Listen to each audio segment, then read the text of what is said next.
Jabardasth contestant rocking Rakesh lead role లో నటించిన KCR movie November 22న గ్రాండ్ రిలీజ్ అవుతోంది. గ్రామీణ నేపథ్యంలో బావా మర్దళ్ల ప్రేమ కథతో తెరకెక్కిన ఈ సినిమా కేశవచంద్ర రమావత్ షార్ట్ ఫామ్ లో కేసీఆర్ అనే టైటిల్ తో రిలీజ్ చేస్తున్నారు. సినిమా రిలీజ్ సందర్భంగా ప్రమోషన్స్ జోరు పెంచారు చిత్ర యూనిట్. ఈ సందర్భంగా సినిమా టీం హైదరాబాద్ లో ప్రీ రిలీజ్ ఈవెంట్ జరిపారు. ఆ డీటెయిల్స్ ఇప్పుడు చూద్దాం.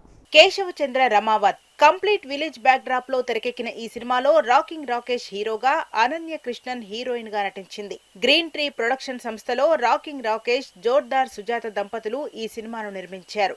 డైరెక్టర్ అంజీ సినిమాను కంప్లీట్ ఫ్యామిలీ ఎమోషనల్ డ్రామాగా ఈ మూవీని తెరకెక్కించగా నవంబర్ 22న సినిమాను రిలీజ్ చేస్తున్నారు. కేసీఆర్ మూవీ రిలీజ్ సందర్భంగా ప్రీ రిలీజ్ ఈవెంట్ ను జరిపారు. ఈ ఈవెంట్ కు ముఖ్య అతిథిగా మాజీ మంత్రి హరీష్ రావుతో పాటు పలువురు సినీ రాజకీయ ప్రముఖులు పాల్గొన్నారు. ఈ మూవీ గురించి మాట్లాడుతూ నటుడు రాకేష్ పలు సందర్భాల్లో ఎమోషనల్ అయ్యాడు. ఇక ఆల్రెడీ మూవీ ట్రైలర్, సాంగ్ సినిమాపై అంచనాలు పెంచాయి. ఈ తల్లి నేను చాలా ఇబ్బంది పెట్టా. I'm sorry. ఒక్కొక్కసారి టెన్షన్లో చేయి చేసుకున్న రోజులు కూడా ఉన్నాయి పాపం. కానీ తను నాకన్నా పెద్ద ఆర్టిస్ట్. ఏ రోజు కూడా ఎప్పుడు పల్లెత్తి మాట నన్ను అనకుండా, ఏమండి మీ వెనక నేనుంటా, ఎంతవరకైనా ఉంటానని నన్ను నా భార్యకి నేను జీవితాంతం రుణపడి ఉంటా. అసలు మాలలో ఉంది, లేకపోతే నేను కాళ్ళు కూడా పట్టుకునేవాడిని అందరి సమక్షంలో. అంత గొప్ప వ్యక్తిత్వం ఉన్న నా భార్యకి నన్ను భరించడానికి మా అమ్మ తర్వాత నా ఇంట్లోకి అడుగుపెట్టింది.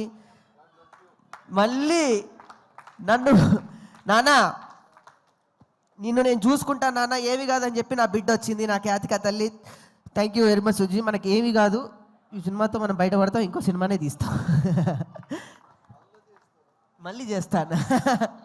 తెలంగాణ తొలి సీఎం కేసీఆర్ ను అభిమానించే కోట్ల మంది అభిమానుల్లో తాను కూడా ఒకటిని అంటూ రాకింగ్ రాకేష్ ఈ సినిమాకు ఆయన పేరే టైటిల్ గా పెట్టామని అన్నాడు. విలేజ్ బ్యాక్ డ్రాప్ లో ఫ్యామిలీ ఎమోషన్స్ తో పాటు ఊరుకు సంబంధించిన ఒక సమస్యను పరిష్కరించేందుకు హీరో పట్నం ఎందుకు వచ్చాడనేది సినిమాలో ఎమోషనల్ జర్నీ కనపడుతోంది. సినిమాలో మెయిన్ పాయింట్ కూడా ఇదే అన్నట్లు అర్థమవుతోంది.